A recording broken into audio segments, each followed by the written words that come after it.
guys, welcome to my channel. Just to share with you mga routine ko sa bahay ng aking mga amo, yung mga trabaho ko.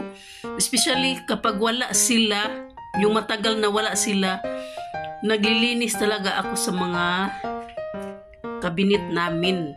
Kaya ito yung mga laman ng aming kabinet, mga lutuan. Saka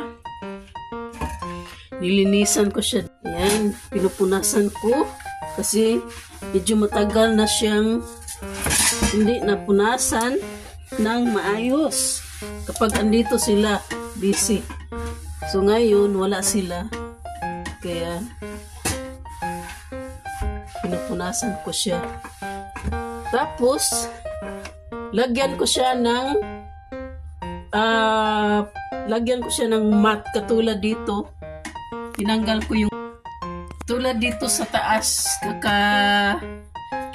lagay ko lang siya ng lagyan ko siya ng bali mat kasi tinanggal ko yung lumang mat at saka nilagyan ko ng bago. Tapos nililisan ko na yung mga sauce namin, mga ganyan mga abubot dito sa loob ng kabinet. Mga buti-buti, nilagyan ng mga...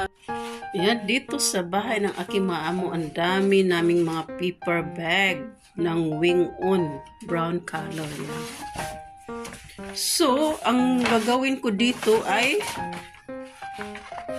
bubuksan ko siya tapos ikakat ko siya ng round according to the size of sa mga lutuan namin. Ayan, mamaya pakita ko po sa inyo. Ayan, tinanggal ko na siya. Ayan, yan ang kanina yung paper bag, tinanggal ko na siya. Ayan, naging malaki na siya, no? Tapos, ikakat ko siya ng pabilog according sa size ng malutuan na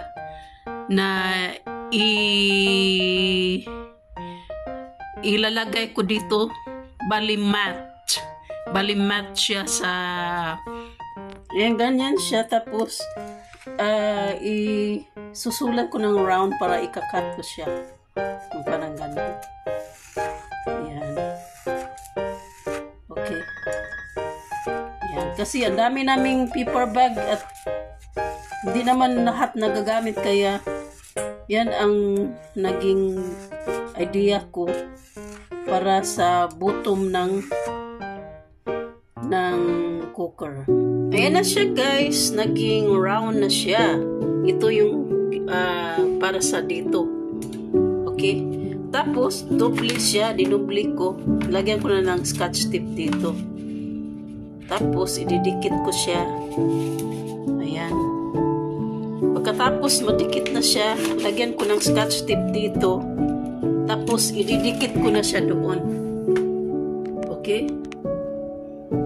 Ayan, guys, yung mga paper bag na nakatan ko sa paglagyan ko sa bottom ng mga lutuan. Yan po, itatapon ko na yung mamaya.